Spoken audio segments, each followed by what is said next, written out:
Hello, dear students. Welcome to your own channel Sridhar Sisi, Odisha, Bhubaneswar. This is Pradosh Mishra, your faculty of English. आज एक ज़बरदस्त session होने वाला है। Bank exam के बारे में बात करते हैं और इंग्लिश में बैंक एग्ज़ाम में एक इम्पॉर्टेंट टॉपिक है जिसको कहते हैं फिल इन द ब्लैंक्स या फिलर्स। उसके कई सारे वेरिएशंस है, सारे के सारे वेरिएशन को कवर करने की कोशिश करेंगे। आज का session totally dedicated to clearing and providing practice for mastering and conquering that filler section. Mark fetching session है, बिल्कुल मिस नहीं करिएगा। स्टार्ट करते हैं यहाँ से।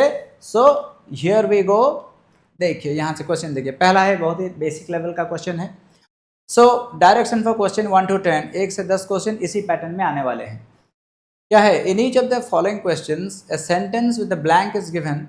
Choose the option that provides the correct word grammatically and contextually to be filled in the blanks. So simple सा question है, एक सेंटेंस में ओनली सिंगल ब्लैंक रहेगा, 4 ऑप्शंस रहेंगे, you have to select the correct one. तो पहले 10 question इसी basic format के ऊपर आने वाले हैं। सो कैसे करें? How to start, where to start? Option से पढ़ते हैं, गलत चीज़ कभी नहीं करिए। सबसे पहले क्या करना है, आपको सेंटेंस पढ़ना है। सेंटेंस में कुछ क्लू जरूर मिलेगा, उसको देख के ऑप्शन के ऊपर हम ट्राई करेंगे। क्योंकि नॉर्मली बच्चे क्या करते हैं ना, गलती कर लेते हैं। सारे के सारे पहले क्या करेंगे ना, आपके ऑप्शन को देखेंगे। अब ऑप्शन 4 में से 4 तो करेक्ट नहीं होगा ना, कोई एक करेक्ट होगा। लेकिन अगर आप यहाँ पे चार ऑप्शन को देखोगे ना, आप कंफ्यूज होने के चांसेस ज़्यादा हैं, है कि नहीं? इसीलिए डू द बेसिक्स राइट। तो पहले पढ़ते हैं, देखिए सेंटेंस कैसा है। Scientist found that dash people. अब हम क्या समझेंगे, यहाँ पे पीपुल है, ये एक नाउन है कि नहीं? तो यहाँ पे एक एडजेक्टिव आएगा, हाँ या ना? समझो इस चीज को। Have a much harder time rebounding. Rebounding का मतलब होता है getting back from distractions than people who are well rested. तो यहाँ पे सेंटेंस अगर पढ़ें तो हम यहाँ पे एक वर्ड देखते हैं देन। देन मतलब कंपेयर किया गया है किस लोगों के ऊपर, तो किसको किसके साथ कंपेयर किया गया है ना? यहाँ पे लिखा है people who are well rested, मतलब जो लोग रेस्ट लेते हैं जिंदगी में, इनको कंपेयर करेंगे किसके साथ? जो लोग रेस्ट नहीं लेते। Getting the idea? ये वाला है हमारा क्लू। तो इसका अनुसार अगर हम देखें तो मीन कभी नहीं आएगा, क्योंकि ये एटीट्यूड वाला वर्ड है। एफ्लुएंट आपके सोशल वाला वर्ड है जो कि रिच या प्रॉस्पेरिटी को दिखाता है। We are not talking about that, are we clear? Then यहाँ पे आता है रैशनल, ये आपके थिंकिंग प्रोसेस को दिखाता है। There are only 2 options which make sense. Yes और नो? कौन कौन से हैं? एक है रेस्टलेसनेस और एक स्लीप डिप्राइव्ड। इनमें से कौन सा आएगा? हम जाएंगे ऑप्शन बी के साथ, क्योंकि sleep deprived is written in adjective format, but restlessness, ness देख रहे हो ना, नेस का मतलब नाउन आता है, जैसे कि thickness, kindness. Getting it? But what is the structure we want? We want a structure which is in adjective format with the meaning same. Getting it? इसलिए यहाँ पे आंसर आपका आएगा ऑप्शन बी। क्लियर? उसके बाद चलिए देखते हैं नेक्स्ट क्वेश्चन को। यहाँ पे लिखा है नेसेसिटी ड्रिवन एंटरप्रेन्योर्स। एंटरप्रेन्योर्स मतलब self starters. Necessity driven is an adjective, मतलब किस टाइप ऑफ एंटरप्रेन्योर के बारे में बात करते हैं? जो अपने नेसेसिटी, किसी नीड के चलते हुए कुछ बनाना चाहते हैं, इस तरीके से। Are those who are pushed into का मतलब आता है फोर्स्ड इनटू, ठीक है ना? Starting business because they have no other dash of income. तो no other dash of income मतलब इनकम के साथ कौन सा वर्ड लगेगा? सोर्स ऑफ इनकम, है ना? आराम से बी आ जाएगा। This is clear? Scarcity, dearth, both this words are synonym. It means क्या? लैक या शॉर्टेज। इसके लिए अगर मैं और एक वर्ड लिखूं स्कैर्सिटी या फिर डर्थ, उसको हम कहेंगे PAUCITY, you spell it as positive. Clear? Now यहाँ पे एक वर्ड आता है फेज, ठीक है? सो यह एक कंडीशन को बताता है ना। फेज डायग्राम होते हैं थर्मोडायनेमिक्स में, आप समझ सकते हो उसको। Advantage, you know the meaning. Clear? So we are done with 2 questions. Question number 3 को चलते हैं। पहले पढ़ेंगे क्या लिखा है, देखो। Research shows that food and drinks, किसके बारे में बात कर रहे हैं? एक रिसर्च के बारे में बात कर। रिसर्च क्या बताता है? कुछ फूड्स एंड ड्रिंक्स के बारे में बात बताता है। कौन से वाले ना? Foods and drinks that reduce inflammation. जो इन्फ्लेमेशन मतलब क्या? एक डिजीज होता है, ठीक है ना? अनहेल्दी कंडीशन होता है ना, तो कैन रिड्यूस क्रॉनिक पेन, मतलब जो फूड क्या करते हैं, इन्फ्लामेशन को कम करते हैं, उनके माध्यम से हमारा पेन जो होता है वो पेन भी कम होगा, हमारा मूड भी इम्प्रूव करेगा। इतना तक सही है, हाँ या ना? अब आगे देखो, avoiding foods and drinks that dash inflammation can also help. तो यहाँ पे लॉजिक है इन्फ्लामेशन। इन्फ्लामेशन जो वर्ड है, हम उसको अवॉइड करने के लिए कौन से फूड को अवॉइड करेंगे? जिन फूड को खाने से इन्फ्लामेशन बढ़ता है कि नहीं? ये वाला है लॉजिक। तो इसको देखो यहाँ पे कौन सा वर्ड है, बिकॉज कभी नहीं आएगा, इनफैक्ट कॉज आ सकता है, इनग्रेस भी आ सकता है। तो यहाँ पे करेक्ट आंसर क्या होगा? सी को आप चूज करो। कॉज मतलब क्रिएट करते हैं, जो इन्फ्लेमेशन बढ़ाते हैं, उन फूड को अगर हम अवॉइड करेंगे तो भी हमें राहत मिलेगी, है कि नहीं? तो यहाँ पे डायगोनाइज तो मालूम है आपको, इन्फेक्शन का मीनिंग मालूम, इनग्रेस मतलब समथिंग जो अंदर आता है। ये जो इनग्रेस है, ये दो वर्ड क्या हो सकता है, INGRESS। अगर हम इसको क्लाउड कंप्यूटिंग के साथ यूज करके देखें तो ये दोनों क्लाउड कंप्यूटिंग से रिलेटेड टर्म्स हो सकते हैं। इनग्रेस रिसीविंग डाटा, एग्रेस लेटिंग out data, sending out data, ये सेंस में आएगा। नॉर्मल सेंस इनग्रेस का मतलब होता है कुछ आना, अंदर आना। Getting it? समझो इस तरीके से। तो आपका यहाँ पे क्वेश्चन 3 ओवर। चलिए चलते हैं question 4। I hope you are getting it right, ठीक है ना? अब आगे देखो क्या लिखा है, यहाँ पे लिखा है आपका people often think and act. किसके बारे में? लोगों के बारे में बात करो। वो कैसे सोचते हैं और एक्शन लेते हैं डिफेंसिवली, क्यों? Dash themselves from information that threatens the death, मतलब खुद को बचाने के लिए डिफेंसिवली एक्ट करते हैं। लॉजिक क्या है यहाँ पे? वर्ड है फ्रॉम, अपने आप को बचाने के लिए। तो आंसर क्या है? टू प्लस V1 आएगा। V1 आएगा मतलब ये C कट जाएगा। बोलो है हाँ या ना? क्योंकि 2 + V1 आता है, नाउन तो नहीं आएगा। तो यहाँ पे क्या होना चाहिए? तो अलाउ मीनिंग नहीं आता है, परस्यू मतलब फॉलो, ये भी नहीं आएगा, एक्नॉलेज मतलब एडमिट, ये भी नहीं आएगा। आंसर आएगा only A, to protect themselves from information. Easy है ना? मेथड को फॉलो करो, ये जरूरी है। सो ये हो गया आपके क्वेश्चन नंबर 4। चलिए 5 में देखते हैं। Although not a strong boy, पहले इंडिकेट करेंगे ये वाले वर्ड ऑल्दो को। There was nothing of the milk shop, milk shop का मतलब होता है सॉफ्टनेस। लोगों को कॉलेज में बोलते हैं ना सॉफ्टी, सॉफ्टी बोलते हैं ना, वही वाला, इमोशनल ज़्यादा होते हैं ना, तो यहाँ पे बताया वही है। उसके अंदर कोई सॉफ्टनेस नहीं था। And at an early age मतलब बहुत ही अर्ली एज से he showed the spirit of absolute dash which in later years, जो कि आगे चल के ऐसे समझना है, was to stand him मतलब support him in advantage, in such good state का मतलब होता है advantage। तो यहाँ पे वो क्या बोल रहा है कि वो फिजिकली स्ट्रॉन्ग नहीं था, लेकिन बचपन से उसमें क्या है ना, सॉफ्टनेस नहीं था, एक पॉजिटिव क्वालिटी थी जो कि आगे चल के उसका बहुत मदद किया। So we are talking about something which is actually helping the boy, that mean that must have been a positive quality. Yes और नो? तो पॉजिटिव क्वालिटी कौन सा वाला यहाँ पे आ सकता है ना? देखो, इंसोलेंस का मतलब होता है रूड बिहेवियर, ये कभी अच्छा नहीं होगा। अच्छा, कॉन्डोलेंस का मतलब होता है कोई अगर गुजर गया तो उसके लिए दुख प्रकट करना, ये तो नहीं आएगा। आंसर क्या है? इम्प्यूडेंस और ऑडासिटी। ऑलवेज रिमेंबर, इम्प्यूडेंस का मतलब भी तुम्हारा रूड बिहेवियर के साथ मानता है, वो किसी की बात नहीं सुनता, ये दोनों गलत हो जाएंगे। दो ऑप्शन बचे, बी और ई। एक होता है ऑडासिटी, दूसरा होता है फियरलेसनेस। फियरलेसनेस का मतलब होता है एब्सेंस ऑफ फियर, ऑडासिटी का मतलब होता है बोल्ड। अब क्या है ना कि ये दोनों वर्ड का मीनिंग नॉर्मल सेम आता है, इन दोनों में डिफरेंस क्या है? फियरलेसनेस और ऑडासियस में डिफरेंस क्या होता है? ऑडासियस का मतलब होता है बोल्ड या फिर डेयरिंग। पता है डेयरिंग लोग क्या करते हैं? वो रिस्क लेते हैं, रिस्क लेते हैं आगे जाने के लिए, ये है डिफरेंस। फियरलेसनेस मतलब आपका फियर नहीं है, ऑडासियस का मतलब होता है क्या ना, वो क्या करेगा ना, रिस्क लेगा। ठीक है ना? तो यहाँ पे इन दोनों में से कौन सा ऑप्शन सही हो जाएगा? ये देखते हैं कि यहाँ पे बोला है एक word milk shop. Milk shop जो होता है वो डिसीजन नहीं ले सकता, जो डिसीजन नहीं ले सकता वो जिंदगी में आगे नहीं बढ़ सकता। इस सेंस में अगर हम देखें तो audacity is the better option than fearlessness. Is it clear? समझो चीजों को। Then will go to question number 6 here. क्या लिखा है? Scientist think that the ice dash the entire planet from the poles to the equator 700 million years ago। यहाँ पे past के बारे में बात करना है तो यहाँ पे वर्ब जो आएगा V2 फॉर्म में आएगा, हाँ या ना, इजी ना। तो यहाँ पे कैसा आएगा V2 फॉर्म, मतलब देखो ये कवर्स और रिमेन्स चला जाएगा, आंसर क्या आएगा, कवरिंग भी नहीं आएगा, आंसर आएगा only स्मॉदर्ड।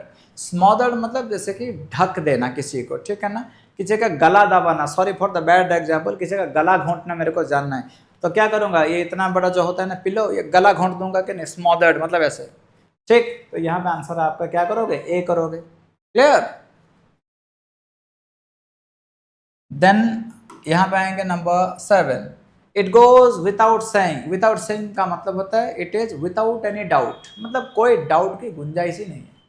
So it goes without saying that in order to मतलब परपोज रिवाइव, किसे, प्राइवेट इन्वेस्टमेंट एंड कंजम्पशन, इनको रिवाइज करने के लिए क्या करना पड़ेगा, there is a need to ensure. Ensure का मतलब होता है मेक श्योर दैट ग्रेटर, मतलब अभी जितना चल रहा है उससे ज़्यादा, क्रेडिट मतलब फाइनेंशियल, क्या करना पड़ेगा, MSME को देना पड़ेगा, फाइनेंशियल हेल्प देना पड़ेगा।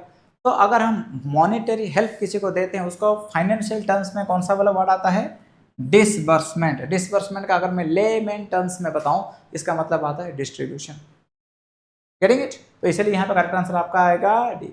ग्रैंडियोज मतलब ऑन ए लार्ज स्केल, ठीक है। प्रिटेंस मालूम है, पार्टेक मतलब take part in eating and drinking. I had the good occasion to partake at my cousin's wedding, क्या कर रहे थे वहां पे जाके, शादी में जाके मजे से क्या कर रहा था, चिकन बिरयानी, मटन कीमा, पुलाव सभी का खा रहा था, ठीक है कि नहीं। तो पार्टेक मतलब involve in eating and drinking, got the logic. यहाँ पे आंसर आपका आएगा डी, डिसबर्समेंट, क्लियर ना, समझो इस चीज को। उसके बाद let's go to the next one. According to new rules के हिसाब से क्या बता रहा है, देखो, investments up to 25 crore in companies that are less than 10 years old and with a total turnover of 100 crore will be dash from the new angel tax। तो एक टैक्स और उसके रूल के बारे में बता रहा है कि नहीं।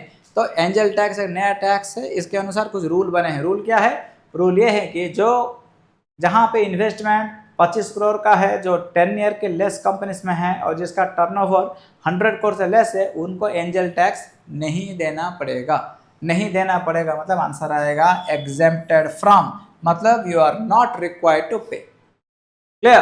परपोर्टेड मतलब it is declared intention, okay. The purported policy of American government is war and terror, मतलब अमेरिकन गवर्नमेंट पब्लिकली यही बोल रही है कि वो टेररिस्ट के खिलाफ जंग लड़ रही है, लेकिन हकीकत वो कुछ और ही है, और वो जो और है वो राम जाने, है कि नहीं। Logic is like that. अब यहाँ पे वर्ड आता है हार्पून। पता है आपको ये हार्पून वर्ड कहाँ से आया है, हार्पून वर्ड आया है एक क्या बोलते हैं, एक वेपन से, जिसको हम बोलते हैं नॉर्मली यहाँ पे HARPOON, हार्पून, इससे आया है। हार्पून वेपन कहाँ पे यूज होता है, सबसे पहले यूज होता है मछली पकड़ने के लिए, व्हेल का शिकार करने के लिए harpoon. It's like a long spear जिसका पॉइंटेड एज जो रहता है, वहाँ पे क्या करते हैं ना, आप एक थोड़ा सा पॉइजन कुछ डाल देते हैं, जब वो एनिमल को हिट करेगा वो बेहोश हो जाएगा या मर जाएगा, then it becomes your prey, easy to catch and kill, getting it. उससे ज़्यादा अगर आप थोड़ा रिसेंट मेमोरी में आए, मिलिट्री मेमोरी में आए, तो एक मिसाइल है अमेरिका के पास और इजराइल के पास, मिसाइल का नाम क्या रखा गया है, हार्पून मिसाइल, एंटीशिप मिसाइल होता है, okay, you can check it. Done. तो इसका आंसर हमारा ऑप्शन ए आ गया, क्लियर। देन अगर हम बात करें क्वेश्चन नंबर 9 की, द प्रॉब्लम इज, एक प्रॉब्लम के बारे में बात करें, चलिए जानते हैं प्रॉब्लम क्या है। Most people don't believe they can change the world, मतलब बहुत सारे लोगों का यह मानना है कि वो दुनिया में कुछ चेंज नहीं कर सकते, ठीक है। And they think that they are nothing more than a little cog in a big powerful machine. इसका मतलब वो क्या बोलते हैं कि देखो भाई, हमारी तो कोई वैल्यू ही नहीं, हम अकेला इतना छोटा सा चीटी, सिस्टम इतना बड़ा हाथी, हम उसका क्या कर सकते हैं, गेटिंग इट। तो यही सोच रहे थे, इसीलिए सो मतलब इनके इसी सोच के चलते हुए शॉर्ट टर्म ग्रेटिफिकेशन का मतलब होता है सेटिस्फैक्शन, जो छोटी छोटी चीज़ों में खुशी हो जाती है ना, उनके लिए उनका वैल्यू ज़्यादा बढ़ जाता है, क्योंकि वो लॉन्ग टर्म के बारे में सोच नहीं सकते। गेटिंग द आइडिया, ये आइडिया समझो पहले, इसीलिए बोलते हैं so the short term gratification of Beagles, ये एक तरह का फूड आइटम है, ठीक है ना। Pizza, chip, chocolate etcetera becomes more, उनके लिए अच्छा लगता है, मतलब आंसर आएगा अपीलिंग। अपीलिंग मतलब अट्रैक्टिव। ऑफ पुटिंग का मतलब होता है जो उनके लिए नेगेटिव है, जो पसंद नहीं करते वो। एंटाइस एक वर्ब है, इसका मतलब आता है अट्रैक्ट करना। Everybody understood? 9 questions done no. अब आगे चलेंगे, give me a second. Question number 12 को mental health, I mean question number 10 यहाँ पे। Mental health while it was losing its outsider status and becoming part of dash conversation was at the same time becoming a problem, running out of control, or if wanted to be an optimist merely being identified more effectively। इतना बड़ा passage है, थोड़ा break लेके पढ़ते हैं। किसके बारे में बात कर रहे थे? मेंटल हेल्थ के बारे में। हाँ या ना चेक करो। मेंटल हेल्थ के बारे में क्या बोल रहे थे? was losing its status। Mental health का क्या स्टेटस होता है? इसका मतलब होता है mental health is an issue. तो उस इश्यू को लेके लोगों का ओपिनियन कैसे चेंज होता है उसके बारे में बात करते हैं। अब यहाँ पे लिखा है एक वर्ड आउटसाइडर। आउटसाइडर का मतलब यहाँ होता है अनफैमिलियर टॉपिक। हम लोग जब मिलते हैं बात करते हैं, किसके बारे में बात करते हैं? Bollywood movie, career, RI exam जो अभी कैंसिल हो गया। मेंटल हेल्थ के बारे में थोड़े तुमने सोचा है, मेंटल प्रेशर के बारे में सोचा है, लेकिन मेंटल हेल्थ के बारे में नहीं सोचा है ना।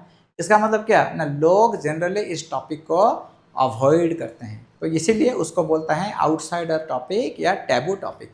तो यहाँ पे जो सेंटेंस लिखा है इसका मतलब क्या है? मेंटल हेल्थ आजकल क्या होता है, ये एक अनफैमिलियर टॉपिक नहीं रहा है। आजकल लोग इसके बारे में खुल के बात कर रहे हैं, नॉर्मली बात कर रहे हैं। नॉर्मली का मतलब आएगा आपका answer main stream. Main stream का मतलब होता है कॉमन। Getting that? अच्छा लगा? ऐसे समझना है तुमको। क्लियर? आगे चलते हैं क्वेश्चन नंबर 11 की तरफ। अच्छा 11 to 16 में क्या लिखा है देखो, यहाँ से थोड़ा पैटर्न बदलेगा। यहाँ पे क्या लिखा है ना, in each of the questions below a sentence is given it 2 blanks. देखो 2 ब्लैंक्स हैं, ठीक है। Identify the correct pair of words that fit in the sentence to make it grammatically and contextually correct. तो यहाँ पे हमें ऐसा option choose करना है जहाँ की both words will be correct. Done, चलो देखते हैं। My father the most dash father, adjective आएगा। एडजेक्टिव आएगा मतलब यहाँ पे कौन कौन से वर्ड एडजेक्टिव नहीं है? हैट्रेड एडजेक्टिव नहीं है, फिर जेनरसिटी एडजेक्टिव नहीं है। ये जो 3 वर्ड हैं ये 3 एडजेक्टिव रहेंगे। क्यों? ABLE मतलब एडजेक्टिव। कैसे बनता है ना, वर्ब से अगर आप ABLE ज्वाइन करोगे तो वो एडजेक्टिव बनेगा। जैसे मूव से मूवेबल, मैनेज से मैनेजेबल, गेटिंग इट? लव से लवेबल। क्लियर? उस तरीके से ING फॉर्म कभी कभी वर्ब कभी एडजेक्टिव बनता है। इन तीनों में से कोई एक वर्ड यूज होना चाहिए। तो क्या लिखोगे? My father the most lovable, adorable या loving father I have ever seen। Everything is correct। Second option देखते हैं। Didn't marry my mother dash he was 36। मतलब यहाँ पे टाइम वाला एलिमेंट आ गया है कि नहीं? क्योंकि जब तक उनको 36 ईयर्स नहीं होता तब तक मैरिज नहीं किया था। We are talking about time here. अब यहाँ से देखो कैसे स्पिन होता है ऑप्शन। इफ का मतलब होता है कंडीशन, हम टाइम के बारे में बात करें, कंडीशन के बारे में नहीं। कट गया। अभी देखो आफ्टर ऑल, आफ्टर ऑल कभी भी टाइम को रिलेट नहीं करता। कट गया। ओनली ऑप्शन ए रहेगा, एडोरेबल एंड अनटिल। क्लियर? इस तरीके से करना है आपको। चलते हैं नेक्स्ट। यहाँ पे with nearly 10 million people dash to die annually from drug resistant infection by 2050। किसके बारे में बात कर रहे हैं? यहाँ से एनुअली 10 मिलियन पीपल मरेंगे, ऐसा तुम क्या कर रहे हो 2050 तक? एक डाटा को लेके कुछ फैक्ट कर रहे हो, एस्टिमेट कर रहे हो, हाँ कि नहीं? तो यहाँ पे ऑप्शन देखो कुछ है क्या? रीचिंग नहीं आएगा, आंसर रहेगा direct. Estimated to die. Health care cost and the cost of food production क्या करेगा? बढ़ेगा। बढ़ेगा मतलब आंसर होता है स्पाइक। शुगर स्पाइक, जिन लोगों का डायबिटीज है उनको मालूम होना चाहिए शुगर बढ़ गया। स्पाइक का मतलब इंक्रीज करता है। Getting it? इसका आंसर आपका क्या आएगा? ऑप्शन डी आएगा, एस्टिमेटेड एंड स्पाइक। क्लियर? चलते हैं नेक्स्ट को। देखो यहाँ पे despite focused initiative. Focused initiative का मतलब क्या होता है? वो इनिशिएटिव जो इसके ऊपर ज़्यादा फोकस एम्फेसिस देके इम्प्लीमेंट किया गया है। तो यहाँ पे डिस्पाइट है मतलब रीजन क्या आएगा? पॉजिटिव से नेगेटिव या नेगेटिव से पॉजिटिव, कुछ भी आएगा।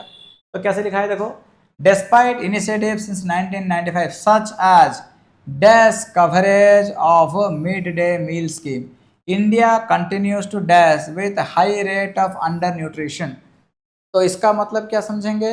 पहला वर्ड आएगा पॉजिटिव, सेकंड वर्ड आएगा नेगेटिव, क्योंकि सेकंड सेंटेंस का कंक्लूजन नेगेटिव है कि नहीं? सेकंड सेंटेंस बोल रहा है India continues to dash 2 + V1। V1 मतलब देखो सर्वे वर्ड कट जाएगा, ठीक, ये कभी नहीं आएगा। फाइट ग्रैपल आंसर ए आएगा, क्योंकि मिड डे मील को तुम फोकस्ड इनिशिएटिव मतलब पूरे कंट्री में तुमने उसको इम्प्लीमेंट कर दिया, तो ये आएगा national coverage of the mid day meal scheme. India continues to grapple मतलब फाइट और struggle with a high rate of under nutrition. Done? अच्छी तरीके से समझे कि नहीं? Do let me know if you have any problem in understanding. Okay, I will try my best to explain it. अब इधर आके देखो क्या लिखा है, people who dash don't get enough sleep. यहाँ पे कौन सा वर्ड है? Get is a verb, so what we need here? We need an adverb here. Adverb मतलब देखो यहाँ पे ई कट जाएगा, ठीक, ए कट जाएगा, ठीक है,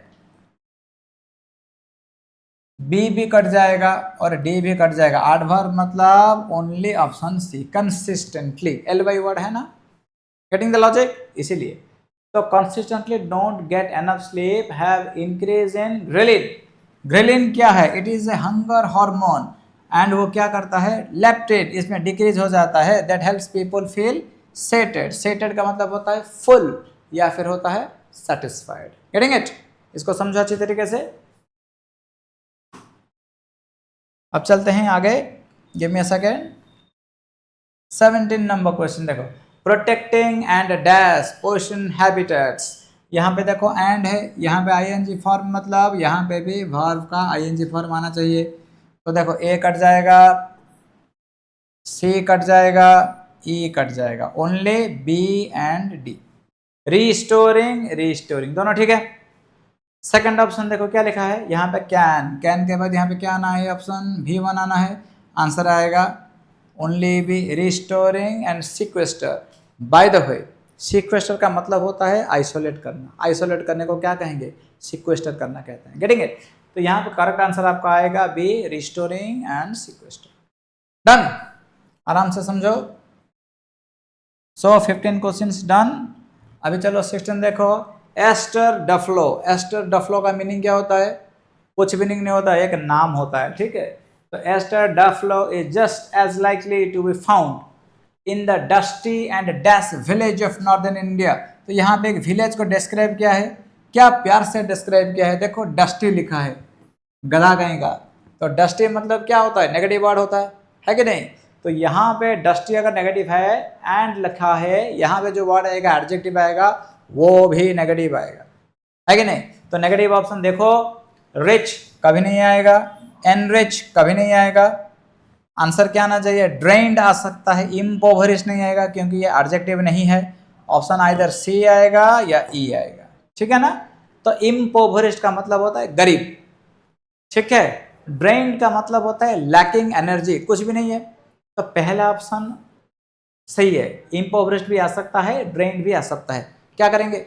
सेकंड ऑप्शन को देखते हैं, क्या लिखा है? Where she had work alongside local academics as she is in the dash halls of US academia. Hall एक नाउन है, एडजेक्टिव आएगा, तो रेरिफाई एक वर्ब है, कट गया, ओनली आंसर सी। क्लियर? तो इसका मतलब क्या है?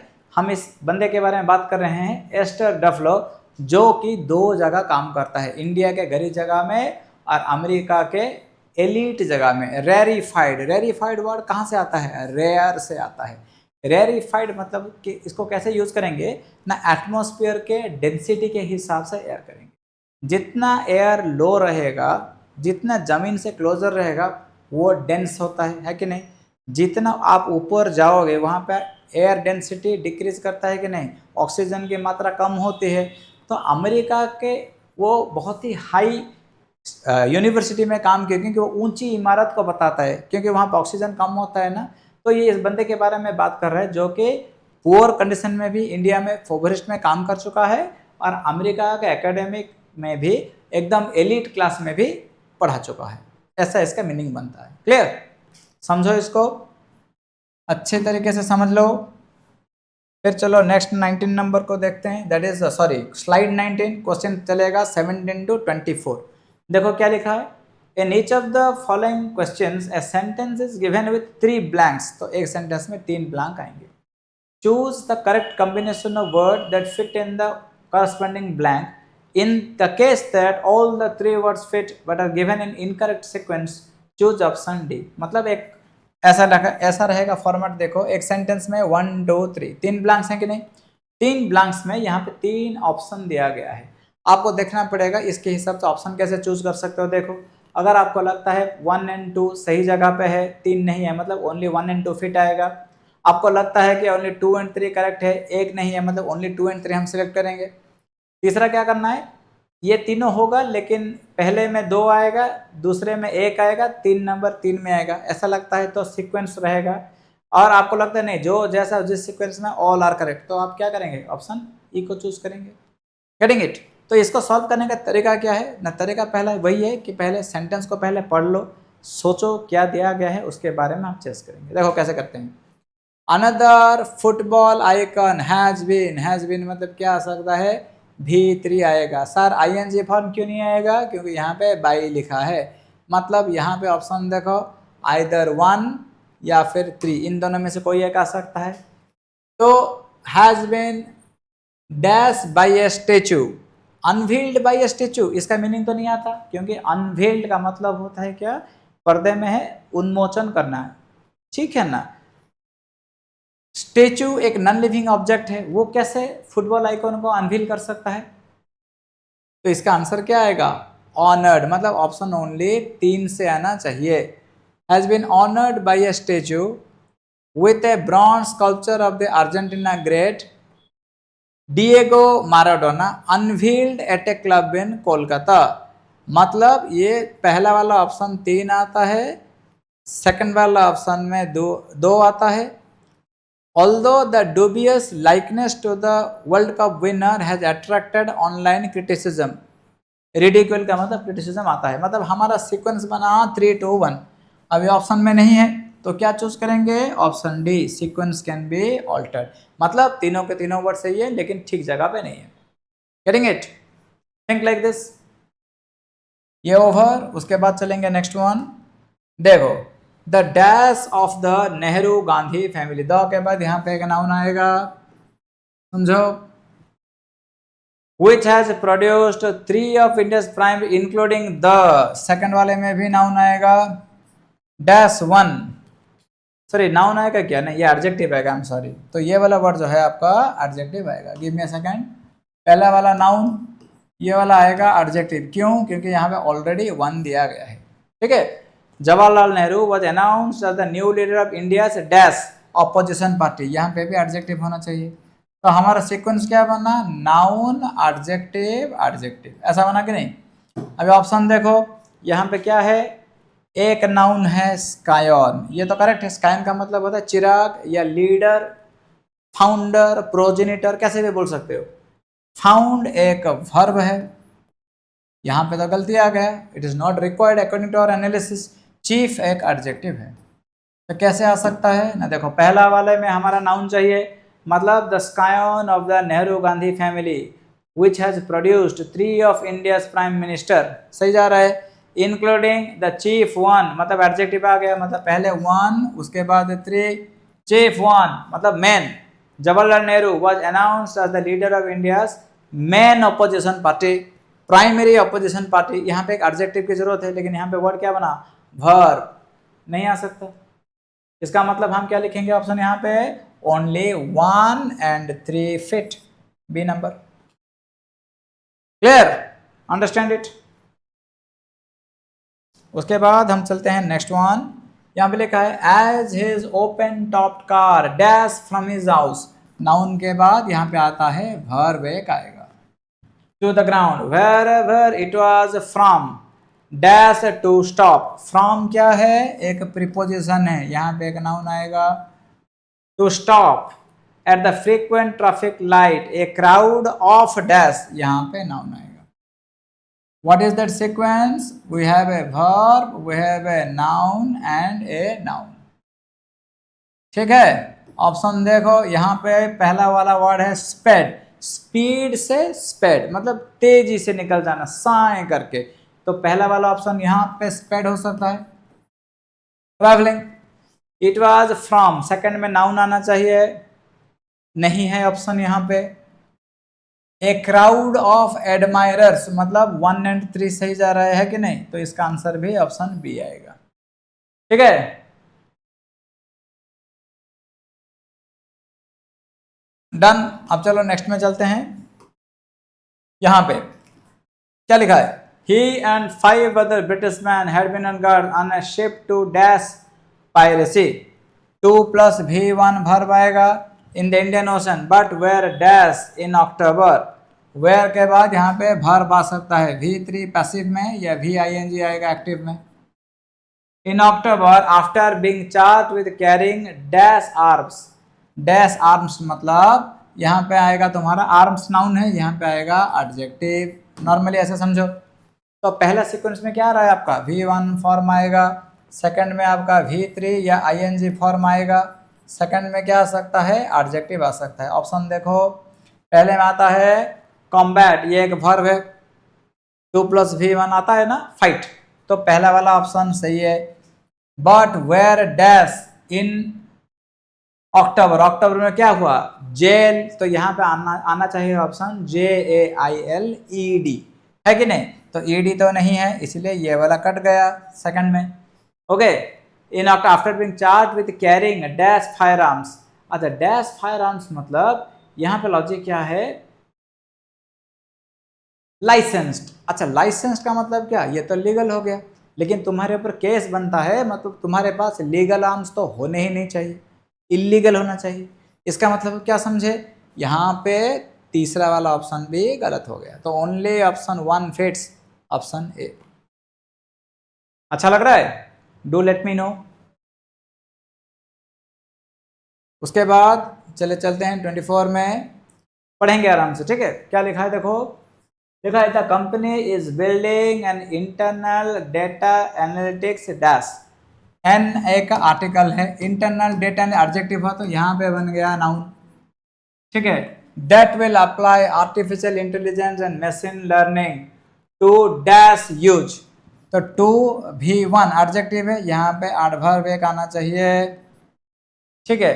Data from 60,000 70,000 customer engagements its various businesses, its various businesses यहाँ पे वर्ब आएगा, ठीक है।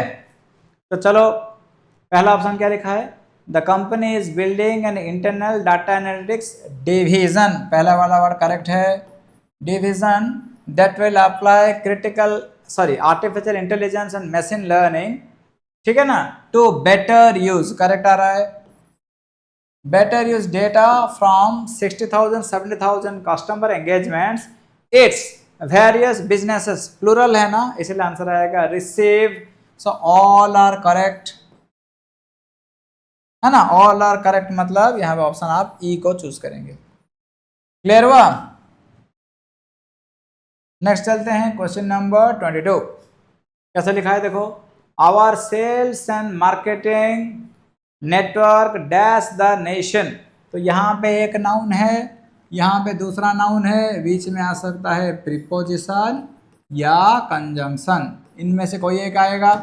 कैसे, Ram and Shyam, daughter of Radhe Shyam, दोनों हो सकता है कि नहीं, understand the logic. Okay, is now more than 5,500 dash, यहाँ पे एक नाउन आएगा क्योंकि ये क्वालिफाई कर रहा है। And we have plans to strengthen our network to maximise customer dash, customer word एक एडजेक्टिव है, यहाँ पे एक नाउन आएगा। तो we are looking at, first one is a preposition और a conjunction, second one we are looking at a noun and third one is looking at a noun. Clear. तो देखो कैसा आता है, our sales and marketing network dash the nation मतलब लगभग पूरे देश के अंदर, मतलब अक्रॉस, पहला वाला करेक्ट है। Is now more than 5,500 noun है, टच पॉइंट्स ये वाला भी करेक्ट है, लेकिन तीसरे में क्या बन रहा है, we have plans to strengthen our network, और ज़्यादा स्ट्रॉन्ग करेंगे तो मैक्सिमाइज कस्टमर सेटिस्फाइंग होगा क्या, सेटिस्फैक्शन होना चाहिए, है कि नहीं? तो ये तीसरा वाला गलत हो गया, तो 1 एंड 2 करेक्ट आएगा, तो इसका ऑप्शन ए करोगे आप। क्लियर? चलो आगे चलते हैं। In a bid to dash the moment, so यहाँ पे क्या आता है 2 प्लस V1 आता है, dash the movement the Congress ministry announce that दो Hindi would be, would plus be मतलब V3 फॉर्म आएगा तीसरे में, compulsorily in subject there was to be no dash in the subject, no के बाद एक नाउन आता है। लॉजिक इज क्लियर ना? I have no money, I have no friends. Clear? तो यहाँ पे पहले आता है in a bid to dash the movement, क्या करेंगे? यहाँ पे लिखा है रिफ्यूज द मूवमेंट, ये थोड़ा अलग आता है, रिफ्यूज नहीं आता, यहाँ पे वर्ड होना चाहिए डिफ्यूज। क्लियर? इसको रखो। The Congress announce ministry announce that दो हिंदी वुड बी टॉट, ये वाला सही आता है, taught compulsorily in school, there was to be no examination in the subject, so only 2 3 fit, इसका आंसर आएगा ऑप्शन सी। डन? नो? आराम से करते हैं। उसके बाद चलो देखते हैं यहाँ पे आपका 23 गया ना, 24 analyst say that commentary on client budget for 2018 impact of dash in US policy, of मतलब नाउन आएगा यहाँ पे, है कि नहीं? Outlook on BFSI and retail vehicles, dash of digital services, of मतलब यहाँ पे नाउन आ सकता है, and automation impact across service lines will be key factor to watch dash for, ठीक है? तो यहाँ पे एक एडवर्ब आएगा, तो नाउन प्लस एडवर्ब, ये वाला इसका कॉन्सेप्ट बन गया। कैसे बनता है देखो, पहले लिखेंगे impact of dash in US policy, US policy में क्या होगा? चेंज, तो पहले में आंसर आना चाहिए चेंज, 3 वाला करेक्ट हो गया। In US policy outlook on BFSI and retail vehicles, dash of digital services मतलब पेनेट्रेशन का मतलब होता है आउटरीच, कितना तक सर्विस मार्केट को कैप्चर किया है, आ सकता है। तो सेकंड में आएगा number 1 penetration of digital service automation impact across service lines will be key factors to watch out for, is correct, that means all 3 are correct, but the sequence is wrong, तो इसका answer आएगा D, sequence can be altered। clear? then अगर हम बात करेंगे next one को, यहाँ पे लिखा है direction from question number 25 to 27, ये हमारा लास्ट सेक्शन रहेगा, नेक्स्ट क्लास में आगे कंटिन्यू करेंगे। क्लियर? तो यहाँ पे देख लो कैसे लिखा है, in each of the following question 2 sentences are given with 2 blanks, from the given answer choices choose the option which is the correct combination of word, मतलब कौन सा करेक्ट कॉम्बिनेशन वर्ड दोनों सेंटेंस में बैठ सकता है, इसको देखना है। चलो ट्राई करते हैं। द डैश एंड अनयूजुअल, यहाँ पे देखो द है तो यहाँ पे क्या आएगा? एडजेक्टिव आएगा। सर आपने नाउन क्यों नहीं बताया? क्योंकि यहाँ पे ऑलरेडी एक नाउन है, तो यहाँ पे एंड है मतलब इधर जो पार्ट ऑफ स्पीच रहेगा इधर भी वही रहेगा। द डैश एंड अनयूजुअल एफ्रोडाइस, एफ्रोडाइस एक ड्रग होता है, ठीक है ना, is found only at a very high altitude, can dash up, उसके बाद क्या होता है? V1 आएगा, वर्ब है, अप टू 1 2 3 $1 लाख से किलो, प्राइस के बारे में बता रहा है ना, तो एक्सपेंसिव होना चाहिए, है कि नहीं? तो इसका आंसर आप क्या करोगे? सी को कर सकते हो, द एक्सपेंसिव, लेकिन एक्सपेंसिव अगर करोगे तो सेकंड ऑप्शन लगा can convey up to, convey तो नहीं आ सकता, कॉन्वे का मतलब है इंफॉर्मेशन शेयर करना, ये उसके प्राइस के बारे में बता रहा है, तो हम क्या करेंगे? जो ये ड्रग है इसका प्राइस बहुत ज़्यादा है, क्योंकि इसका डिमांड अच्छा है, बहुत ज़्यादा डिमांड होगा, डिमांड के सेंस में कौन सा ऑप्शन आता है? फिर आएगा आपका बी, कोवेटेड। कोवेटेड मतलब मच इन डिमांड, और हमें पता है जिस चीज़ का डिमांड होता है उसका प्राइस हमेशा बढ़ता ही रहता है, इसलिए आंसर क्या करेंगे? Coveted and fetch. इसमें ट्रिक क्या है पता है ना? एक ऑप्शन डालोगे, नॉर्मली पहला सेंटेंस में आता है तो जनरली सेकंड सेंटेंस में भी वही फिट हो जाता है। जैसे कि यहाँ पे अगर हम देखेंगे, luxury goods are also less affected by high commodity cost given the significant price premiums, okay, coveted design label fetch, सही आ रहा है लॉजिक, ठीक है। अब चलते हैं नेक्स्ट क्वेश्चन को। There were definitely some familiar names and those two teams were dash in what they dash. नहीं आ रहा है कुछ भी, तो सेकंड सेंटेंस को पढ़ते हैं। California has experience a dash growth, ये सही है, एडजेक्टिव आएगा। A dash growth in population and has dash a great deal of cultural diversity. Has मतलब यहाँ पे भीतरी आएगा, ठीक। तो पहले क्या लिखेंगे, देखो सेकंड सेंटेंस को पढ़ते हैं। California has experience a dash growth, downward growth तो कभी नहीं आएगा, ग्रोथ डाउनवर्ड तो कभी नहीं आएगा, सफर्ड नहीं आएगा,